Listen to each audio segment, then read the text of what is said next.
Hello, how are you today, my students? I'm very sure you are fine and you are doing well. Welcome to class. It's nice to have you on this medium again to interact and learn meaningfully. I believe you are all seated quietly with your writing materials and the environment there is free from distraction. I want to appeal to you, please sit down quietly, stay off distraction, and let's learn. Remember, I am still Dakbode Moloye, and today I'll be taking you literature. The topic for discussion today is drama. The last class we examined prose. Today we'll be considering drama. Today is drama. Let's see our objectives for this class. For this class, at the end of it, should be able to define drama. That's one. Number two, should be able to explain types of drama. The types of drama, should be able to explain them. Number three, should be able to state examples for the types of drama. I'm discussing some examples in class, so I expect you to be able to state these examples at the end of the class. Also, should be able to state the difference between prose and drama. Yes, we've discussed prose in the last class. Today is for drama. So at the end of the class, should be able to differentiate between these two genres of literature. Let's do a brief correction to our last assignment. Last assignment, I said, should define the following literary concepts. The first is fable. I said a fable is a story that is peopled by animals. A fable is a story, is a prose work that is peopled by animal. And I mentioned a good example of Animal Farm. Animal Farm by George Orwell was peopled by horses, pigs, donkeys, and they were speaking like humans, So that's a fable. Then for autobiography, I said this is the story of somebody written by himself or herself. The life story of somebody, your life story, written by yourself. That means you have to be alive to do this. Then for romance, I said this discusses natural things, although they are in types. It discusses natural things, discusses beauty, the way it is seen in the eyes of the writer. It expatiates on beauty, on nature, it appreciates nature and things around as God has created them. Then allegory. Allegory is a genre of literature that uses vices and virtues. Vices and virtues are used as characters. It is meant to praise vices and to praise virtues and condemn vices. Allegory, we use vices and virtues as character, like the case of Pilgrim Progress by John Boyan. Pilgrim Progress, names like faithfulness, honesty, were people that's character. Virtues like faithfulness, honesty, then verses like lies, unfaithfulness were peopled, were meant to speak so as to teach some moral lessons. Then history has to do with a record of past events. And it's meant to teach the reader some things he or she does not know and to relate some knowledge he needs to have to be successful in the present. Then journals. Journals are educational material, mostly common to colleges and universities. The educational materials, they are research work on subjects that are stored in the libraries of colleges and universities. And lastly is the novella. A novella is a story that is shorter than a novel, but more than a short story. I said not up to a novel, but longer than a short story. That is, it's between a short story and a novel. And is mostly a product of at least 10,000 words. A novella must have at least 10,000 words. It's always a short story that is not up to a novel, but longer than a short story. So in between the two, that is what a novella is. Then to what we have for the day, for drama. Yes. I'm very sure everybody's conversant with what drama is. At times we mistake play for drama. We mistake play for drama. Drama on its own is the written version of a play. Written version. Written version of a play. So stop mistaking a play for a drama. Drama is a book, a work of art written down, while a play is acted on stage. That is one distinguishing factor. Then a drama is a portrait of fictional or non-fictional events. That is, it can be true, cannot be true. It depends on the writer. But they can be performed on stage, films, or radio. You have radio drama. And dramas are typically called plays. That is when they are performed. That is when they become plays. In short, this is a work of art that is written in act and scenes form. Written in acts. Acts in this sense. Acts and scenes form. You have act 1, scene 1. You have act 1, scene 2. And the likes, depending on the playwright. And the person who writes a drama is called a playwright, or a dramatist, And the beauty of drama is presenting it on stage. Let me put it that way. The beauty of drama is not in reading, but in demonstrating what has been written down. And that is why you see almost all actors go through a script. The script is a drama for them. What they read out, what they act out is a drama. But the beauty is in the action. Then, simply put, I said, drama is that word that's written in act and scenes form. In act and scenes form. Now, many examples I think you should have gone through. If you are in Atlas, SS2 or SS3, and you've not gone through Romeo and Juliet, then you need prayers. Yes, I mean prayers. Because the beauty of being an art student is the ability to read wide. You read wide. And I believe you should have gone through Romeo and Juliet. Then the gods are not to blame. By Olaotimi is a popular drama text in Nigeria. A very popular one. This is a popular drama text in England. And it's common here in Nigeria because it's very interesting. Most of us have seen the film. But I advise you also go through the book. All these are written in act and sense form. And this also, it's a popular one where the son became the ruler over the father, killed the father, and married the mother. I won't go into details. I would advise you go and read this. Then the other one is the Crucible. This is a very common drama text also that I advise you to please lay your hands on and read. The beauty of being in art class is the ability to read wide. You have to read wide. Read wide. Then, let's say the structure of a drama. I said a drama text is divided into two sections. That is the acts and the scenes form. The act and scenes form. The act form is a larger unit of a play. The larger unit. That is more or less the broad division of a play. And to this fact, most Shakespearean plays, all plays written by Shakespeare, they have 5 acts. Try and note this. We have Shakespearean, we have Elizabethans, Victorian. These are things you will learn in the university. So let me not bug you with too much of them now. Then the scene now is a smaller unit of a play. The scene is always under acts. We have act 1, scene 1, act 1, scene 2. And you can have multiple scenes. You can have as much as act 1, scene 7 in a play. Then, this is the act form. In every play, there's always a setup. The setup is where incident begins, where matters arise. The conflict is coming up. Let me see what's coming up.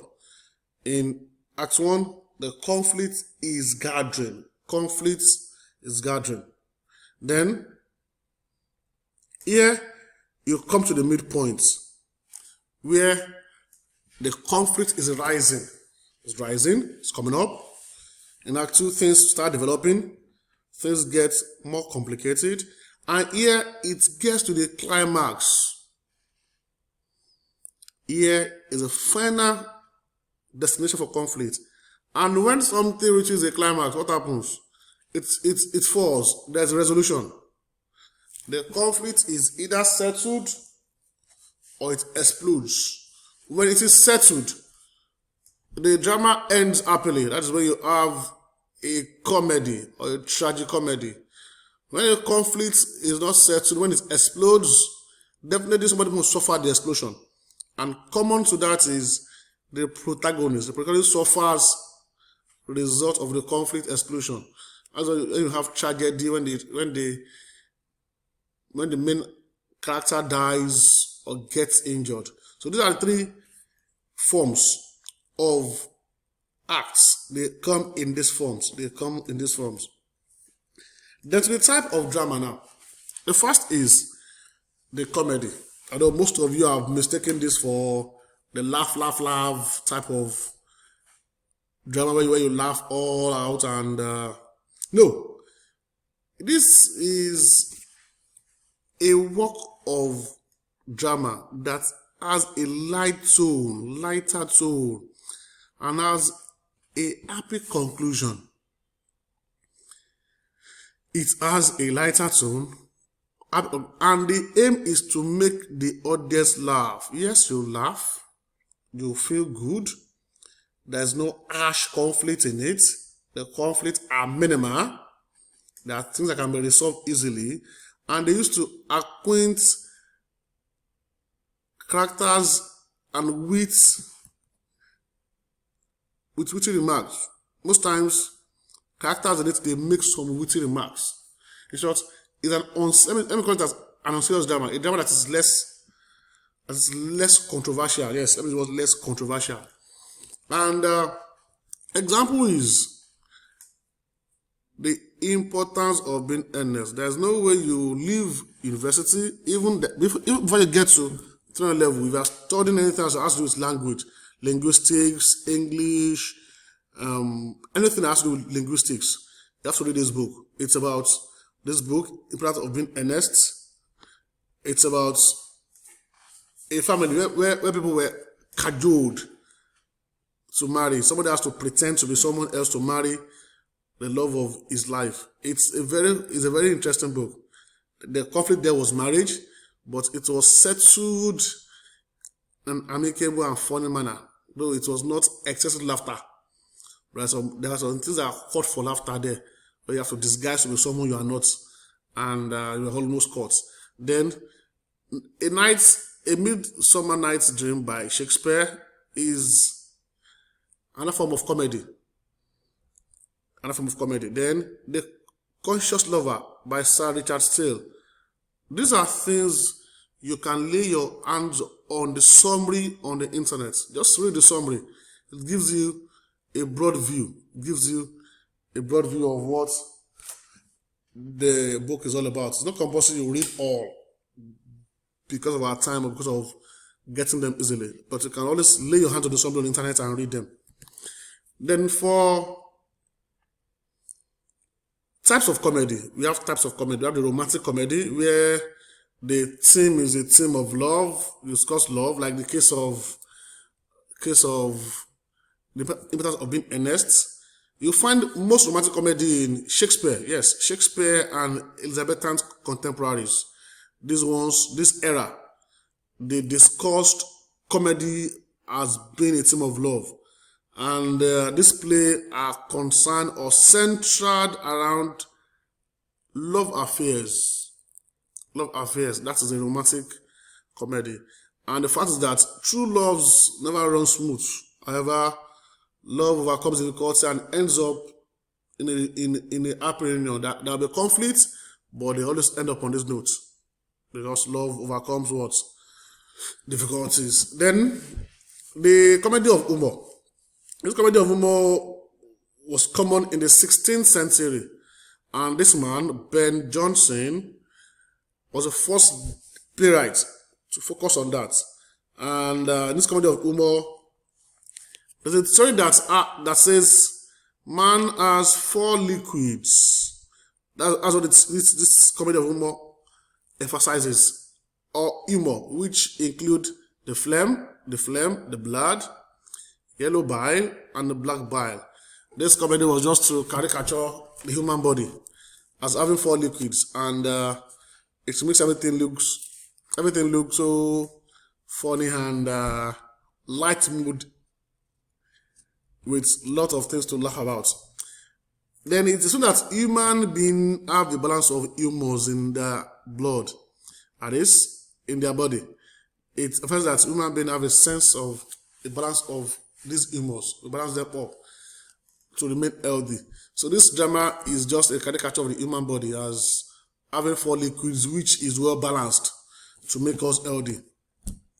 Now the comedy of manner. Here in the comedy of manner, sophisticated people, like great people in society, are ridiculed. Here, deals with the intrigues of relation of ladies and gentlemen living in a sophisticated society.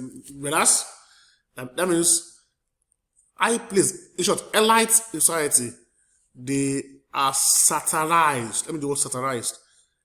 Their lifestyle is presented to people in a light mood. In this type of comedy, the lifestyle of people, of big people, let me do the word big people, the elite, is presented to people. Here, the form relies upon high comedy, from sparks and wit of dialogue, violation of social tradition and good manner by nonsense characters like jealous husbands, wives, and the likes. Then, this was common in the Restoration era of drama, particularly in the works of these people, particularly in their works.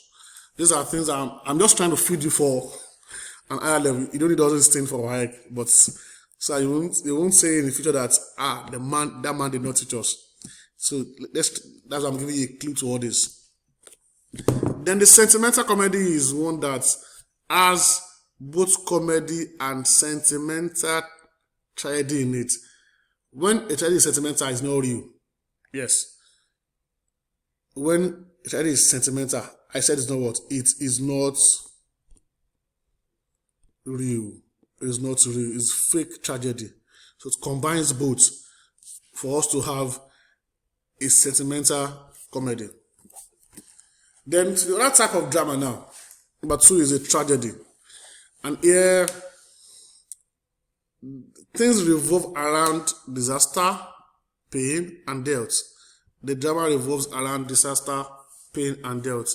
In the sense that the main character is either injured or killed because of his tragic flaw. His tragic flaw is his main weakness. That's the main weakness of a person. Once tragic flaw is one make. So the tragic flaw of the main character leads to his or her death. And it presents a serious matter with human suffering and corresponding terrible events in a defined manner. Here you have it as serious, not the unserious tone in comedy. Here it's very serious, and at times leads to death of the protagonist or injury to the protagonist. A good example is Othello. Yes, for those reading Othello, you know more about this because Othello is a book you are reading right now in secondary school that tells us about the death of the protagonist in that book. Then the Jew of Mort by Christopher Marlowe. This man was killed mysteriously due to his tragic flaw. Then death of a salesman also. You can see all the words around death.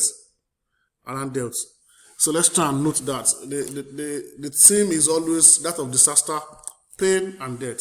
And most times, the death or disaster is caused by the tragic flaw of the protagonist.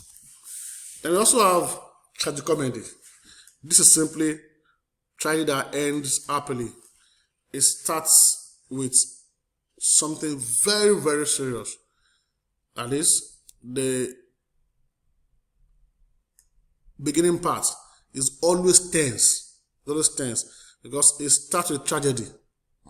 Later, it gets resolved and ends happily. It gets resolved and ends happily. Most times, it's always happy ending after a series of unfortunate events. And at times, they bring in comic relief so that we can laugh. It's incorporated with jokes to lighten the tone, and that's called comic relief, so that you don't feel tense all through. So you can laugh once in a while until events are settled in the play. Then we have types like The Merchant of Venice by Shakespeare. The gods are not to blame. This is tragic comedy in the sense that later things get resolved happily. Then Cherry Orchard by Antonio Chekhov is also another type of tragic comedy. These are books that I will advise you get their summary online. Thank God I've given some references. In those references, get their summaries online and go through them. Then we have the melodrama. This is a combination of dance and drama. Yes, because it's from the Greek word melo, which means song, and the drama part is that of French, which means to dramatize, drama. Originally, they were musical theater. It's a plot of musical theater, combining speech and song together on the stage. You combine speech and song together on the stage. A melodrama is an extravagant drama, which is sensitive and appeals to the sense of audience, especially using song. In short, it's combining songs. If you are conversant with old literature, the Moremi Ajasoro kind of literature, they sing and dance at the same time. They do much of dancing, of singing, than they tell their story in song and dance form.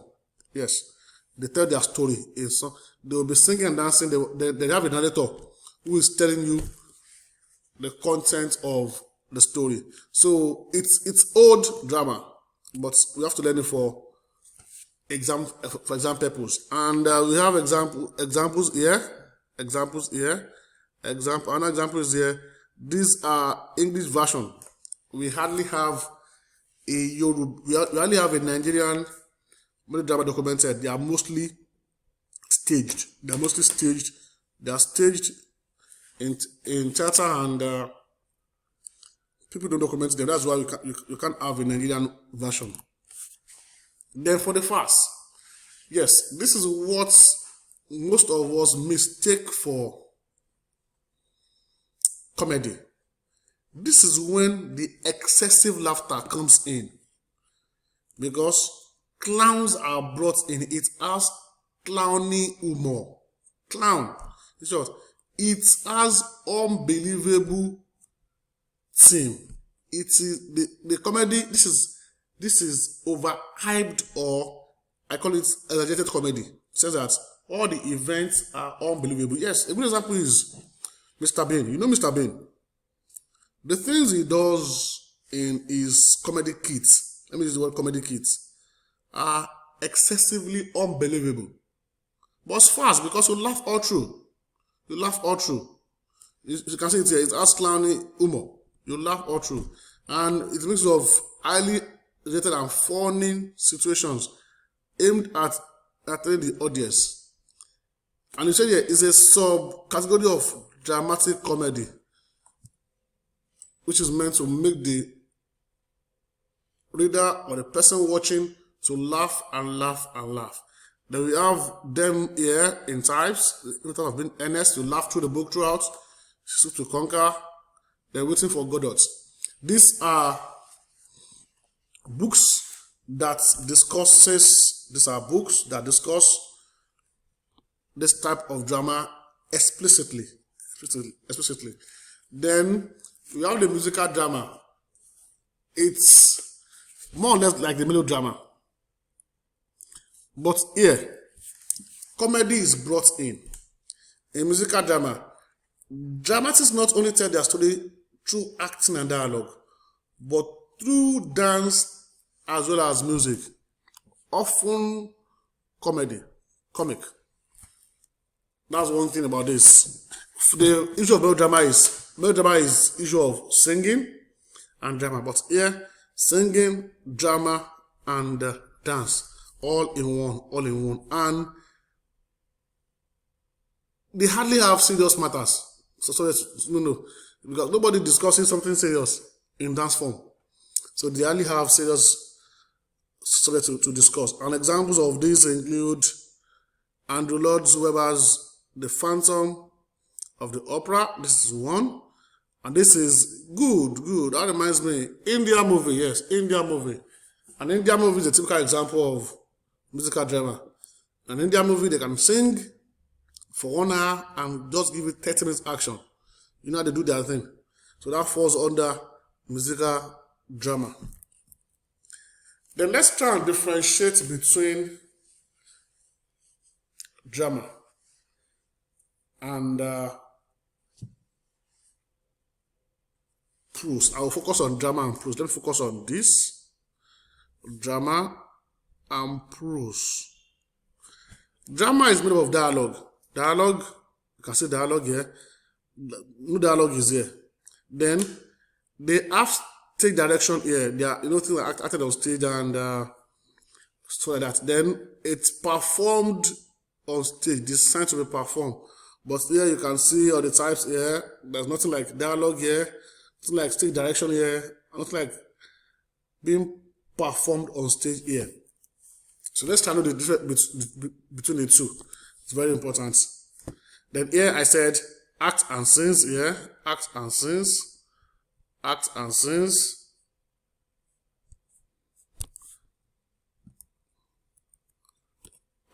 We have act and sings here.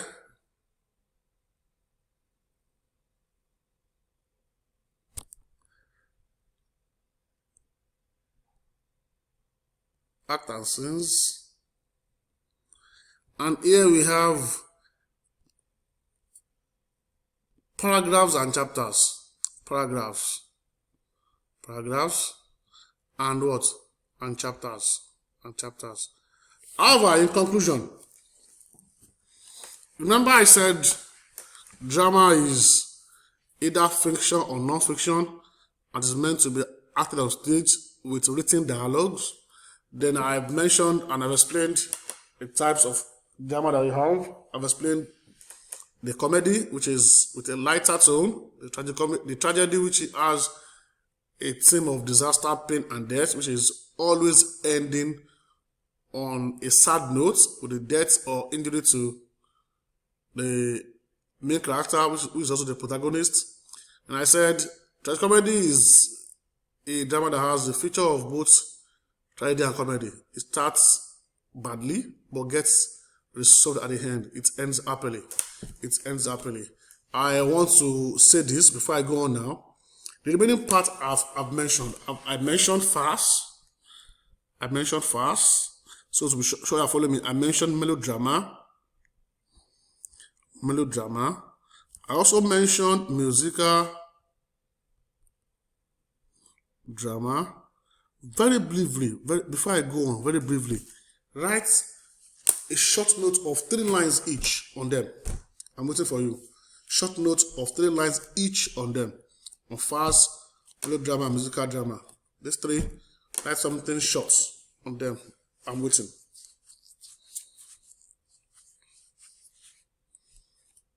While you're writing them, I want to appeal to you to go over these reference materials. Go over them at a later time. Read them. It will expose you more to what drama is. I'm sure you are done with your classwork. Are we done? Good. Thank you for that. I'll go through one by one after the class. Then to the assignments now. Very simple. Discuss the following types of drama with copious example. Discuss them with copious example. Comedy, tragicomedy, tragicomedy, tragedy, melodrama, and musical drama. The 5. Discuss them in this next class with copious example. I want to say a big thank you for listening to me. I want to appeal to you. Please try and devote more time to reading, and you'll be better for it. Keep studying. Keep sending me questions if you have any, and stay tuned to me for the next class. God bless you. I love you all.